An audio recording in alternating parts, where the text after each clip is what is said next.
ये षडभग से संपन्न जो भगवान है, भगवान हम किन को कहते हैं आपको जानना चाहिए। जिनके भीतर, जिसके पास धन हो उसी को तो धनवान बोलोगे, जिसके पास बल हो उसी को तो बलवान बोलोगे। ऐसे ही जिसके पास षडभग हो, षडभग 6 प्रकार के गुण, 6 गुणों को आपस में भग कहते हैं संस्कृत में। जैसे ये है फूल, पर ये फूलों की माला बन गई तो इसका नाम माला हो गया। ये थोड़ी ना बोलोगे कि फूल लाओ, फूल का मतलब ही यही है कि 1 2 4 फूल ले आओ। माला का मतलब ही यही है कि बहुत सारे फूलों से बनी माला। तो फूल माला कब बनी? जब बहुत से फूल हो गए।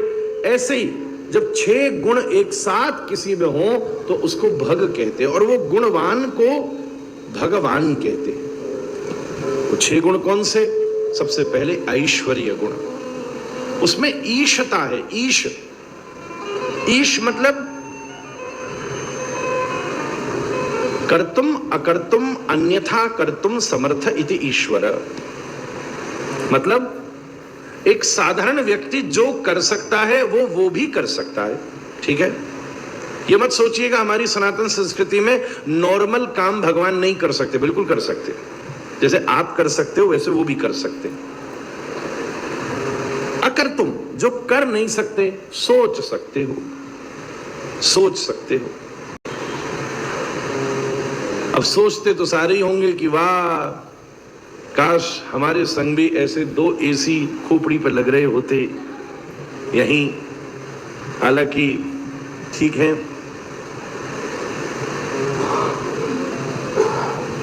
दर्शन बड़े पर काम छोटे, सबके साथ स्थिति ऐसी। खैर मैं तो हंसी की बात कह रहा था। बहुत सी चीजें ऐसी हैं जो मन करे तुम्हारा ऐसा हो। जैसे मन कर जाए कि काश एकदम ठंड आ जाए नवंबर वाली, आ तो नहीं सकती। चाहे मन कर जाए तो जो आप कर सकते हो वो कर सकते हैं, जो आप कर नहीं सकते केवल सोच सकते हो वो भी कर सकते हैं। और जो हम सोच भी नहीं सकते वो भी जो कर सकता है, ये तीनों सामर्थ्य जिसमें हो उसको ईश्वर कहते हैं। कर्तुम अकर्तुम अन्यथा कर्तुम समर्थ ईश्वर। सीधी बात। हम निश्चित रूप से गैया चरा सकते हैं, ठाकुर जी गैया चरा रहे हैं, और गोवर्धन नहीं उठा सकते महाराज, पर ठाकुर जी गोवर्धन भी उठा रहे। और चलो गोवर्धन उठाना सोच तो हम सकते हैं, पर एक बात बताऊं, महारास तो ऐसा है जो अपन सोच भी नहीं सकते। रास के विषय में विचार करेंगे तो हमारे मन में विकार हो सकता है। रात के समय ठाकुर वंशी बजा के बुला रहे और अलग अलग गोपियां दौड़ के आ रही, अपनी बुद्धि तो अटपटी है ही है ना, कहां जाएगी बात। कर्तुम अकर्तुम अन्यथा कर्तुम समर्थ ईश्वर, ऐश्वर्य। दूसरी बात धर्म। धर्म शब्द का बहुत से अर्थ होते हैं। मुख्य रूप से धर्म शब्द के 4 अर्थ हैं। आपसे मैं एक बात निवेदन करूं, कई लोग युवा यहां बैठे हैं, आप भविष्य में न जाने किस पद पर हो, हमें नहीं पता, पर एक चीज अब दुनिया को समझनी चाहिए। बहुत सारे शब्दों का जब अंग्रेजी में ट्रांसलेशन हुआ और अंग्रेजी के ट्रांसलेशन के हिसाब से जब हमने उसको समझा तो हम उसके वास्तविक अर्थ को नहीं समझ पाए। बहुत से ऐसे शब्द हैं जो दुनिया में एज इट इज स्वीकार किए गए। जैसे भारत का एक शब्द है योग। योग को ट्रांसलेट नहीं किया गया, क्योंकि जब ट्रांसलेशन का मैनिपुलेशन हो रहा था तब योग प्रसिद्ध ही नहीं था, इसलिए उसको कह दिया योग। पूरी दुनिया का हर आदमी योग की तरह ही जानता है, चाहे कहीं कोने में चले जाओ। ऐसे ही एक शब्द है कर्म। Everyone knows about karma now. कर्म को भी ट्रांसलेट नहीं किया गया, क्योंकि अंग्रेजी में कर्म शब्द जैसा कोई शब्द है ही नहीं। एक्शन, एक्टिविटी, ये सबको कर्म थोड़ी ना बोलोगे, तो कर्म को भी ऐसे स्वीकार किया गया। अब इस देश में शब्दों के साथ इतना खिलवाड़ हुआ है बंधुओं, युवाओं से मैं खास कहूंगा, इतना खिलवाड़ हुआ सबसे पहले तो कि इस देश के 2 नाम हो गए। इस पूरी धरती में कोई देश नहीं है जिसके 2 नाम है। हिंदी का फार्म भरना हो तो लिखोगे भारत, अंग्रेजी का फार्म भरना हो तो लिखोगे इंडिया। हद हो गई। ऐसा लगता है कि कोई कटोरी में दिया हो जो उसको कटोरी रख के बुझा दिया। अरे अब बहुत अच्छी बात है, कुछ समय से हर व्यक्ति भारत के नाम से ही इसको बुला रहा है, एक ही नाम होना चाहिए। ऐसे बहुत से शब्द हैं। सबसे बड़ा झंझट हुआ जब एक शब्द था जाति, और जाति शब्द को कास्ट शब्द से ट्रांसलेट किया गया। कास्ट शब्द की परिभाषा अलग है, जाति शब्द की परिभाषा है फैमिली। जैसे हम कहते हैं कि ये फूल उस जाति का है, जैसे हम कहते हैं ना शेर बिल्ली की जाति का है, it's a big cat family. शेर जो है वो बिल्ली की जाति का है। अब इसमें तुम जाति शब्द का अर्थ ही दूसरा है। आम किस जाति का है, फूल किस जाति का है, व्यक्ति किस परिवार का है, पर कास्टिज्म में भेदभाव है। पर हमने उस शब्द को समझा ही नहीं और अंग्रेजी में उसकी परिभाषा समझकर समाज पर थोप दिया, जिसकी वजह से बहुत शोषण हुआ महाराज। ऐसे बहुत से शब्द हैं और उसी में एक शब्द है धर्म। हम धर्म का मतलब क्या जानते हैं? हम आपसे पूछे, कोई भी आज का नॉर्मल युवा हो ना, सड़क रोक के पूछना, बोले धर्म का मतलब क्या होता है, तो पता क्या है? धर्म का मतलब होता है रिलीजन। ये आपको खोपड़ी में चुपचाप इंजेक्शन लगा दिया गया, पता ही नहीं चला कि हमने कब समझ लिया। किसी भी नॉर्मल आदमी को सड़क पर रोक के पूछो, अच्छा पढ़ा लिखा हो, जलंधर के अच्छे कॉलेज का हो, स्कूल का हो, उसमें भैया धर्म का क्या मतलब होता है, तो कहेगा रिलीजन। किसने आपको सिखाया कि धर्म का मतलब रिलीजन होता है? रिलीजन शब्द का मतलब ही दूसरा है, धर्म शब्द का मतलब ही दूसरा है। जैसे हम कहते हैं भैया सूरज का धर्म है प्रकाश देना, तो उसका रिलीजन है क्या? अग्नि का धर्म है ताप देना, तो ये अग्नि का रिलीजन है क्या?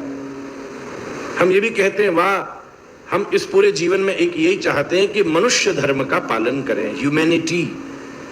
तो क्या मानव धर्म रिलीजन शब्द है क्या? या हम कहते हैं भैया तुम अब पिता हो गए हो, पिता धर्म का पालन करो, गुरुजी अपने धर्म का पालन करो। अब माँ हो गई तो पत्नी हो गई, धर्म पत्नी, अब धर्म पत्नी पत्नी, अब पत्नी होना कोई रिलीजियस होना है क्या? तो धर्म शब्द की बहुत सी परिभाषाएं, जिनमें 4 परिभाषाएं हैं। स्वभाव को भी धर्म कहते, भैया ये इसका धर्म है, मतलब ये इसका स्वभाव है। धर्म शब्द का एक अर्थ होता है लक्ष्य,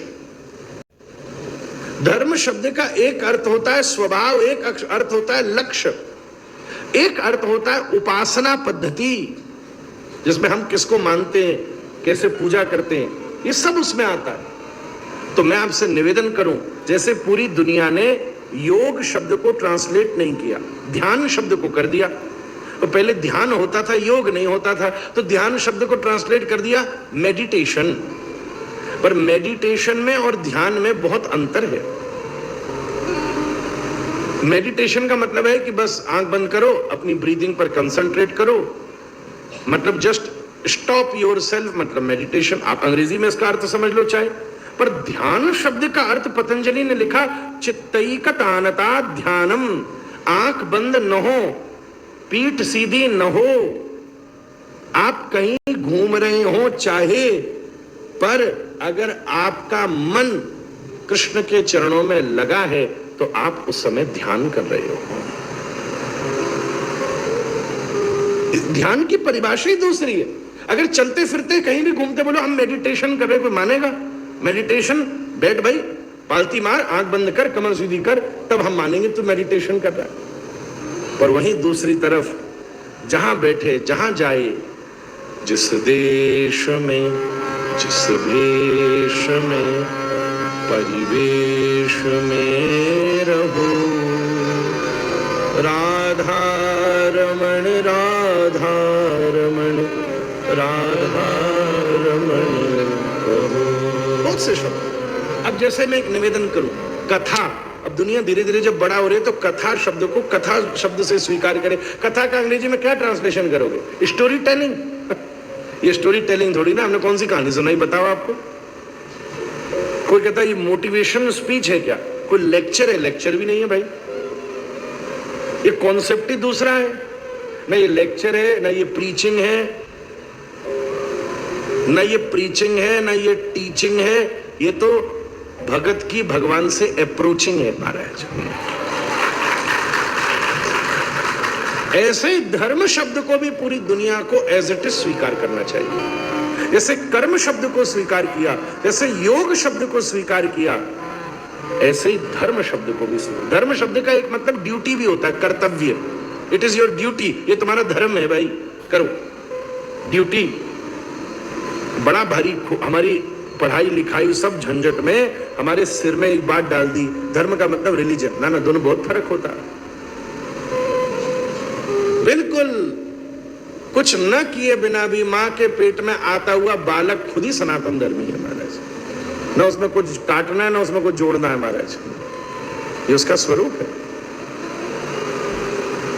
इससे बड़ी बात क्या कही जाए। तो धर्म का मतलब है वैल्यूज, एथिक्स, ये सब धर्म के अंदर आता है। तो जिसके अंदर ऐश्वर्य है, धर्म है। तीसरी बात यश है। यश, यश, यश शब्द का मतलब हम उन्हें जानते हैं, ये बात नहीं है। यश शब्द का अर्थ होता है कि हम उन्हें इतना जानते हैं कि जो तुम कह रहे हो वो भी नहीं मानेंगे। दोनों शब्दों में अंतर होता है महाराज। हाँ, अरे हमने नाम सुना है उनका, नाम तो तुमने हिटलर का भी सुना है, नाम तो तुमने रावण का भी सुना है, पर हम तुमसे कहें सुनो, पता है रावण ने एक बार एक स्त्री की बड़ी रक्षा करी। आप कहोगे हम मानने को तैयार नहीं है महाराज। पर आपको पता है ना, हम आपसे कहें कि राम जी ने हरण किया, भाई आप कहोगे तुम्हारा माथा खराब हो गया महाराज, वापस जाओ। राम जी किसी का हरण नहीं कर सकते, बल्कि अगर राम जी तो ऐसे हैं कि अगर कोई किसी स्त्री पर अत्याचार करे तो स्वयं खड़े होकर उसका वध कर देंगे महाराज। स्वभाव का भी परिचय हो। अगली बात कही श्री। श्री शब्द का अर्थ होता है जो पूर्णता से युक्त है। श्री शब्द पहले उसके आगे लगता था जो पूर्ण हो। जैसे घोड़ा पूर्ण कब है, जब दौड़ना जाने। जब वो दौड़ना होना सब भूल जाए तब ये श्रीहीन हो गया।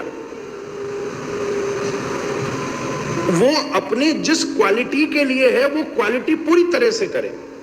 अब जैसे ये दो आवाज, मेरी आपकी आवाज मेरे पूरी बढ़िया तरह आ रही हो तो इनका प्रयोग पूरा हो रहा है। अब अगर ये मैं कितना भी कोशिश करूं, इतना सब ये सिस्टम लगाएं, पर अगर हमारी आवाज आप तक नहीं पहुंचे, इसका मतलब ये अपना काम नहीं कर रहे। श्री शब्द का एक साधारण अर्थ यही है, वो वस्तु की पूर्णता। तो पहले श्री सबके आगे नहीं लगता था, ऐसे नहीं लगता था, तभी तो उपाधि मिली, श्री कृष्ण, श्री राम। अब तो भंडारी की तरह श्री लोग लगाते हैं, किसी का श्री बोले नहीं, श्री श्री, फिर कह रहे 108 श्री बने 1008 श्री। बाबा तुम्हारो घर, तुम्हारो बोर्ड, जो मर्जी लिखनो लिखो, छापने वालों भी अपनों में कौन दिख रहा आज के जमाने में। अनंत श्री, अनंत अनंत श्री, अरे हद हो गई। पूर्ण विषय, एक पुरुष की पूर्णता तब है जब उसमें पुरुषार्थ हो, एक स्त्री की पूर्णता जब उसमें कारुण्यता हो, शीलता हो।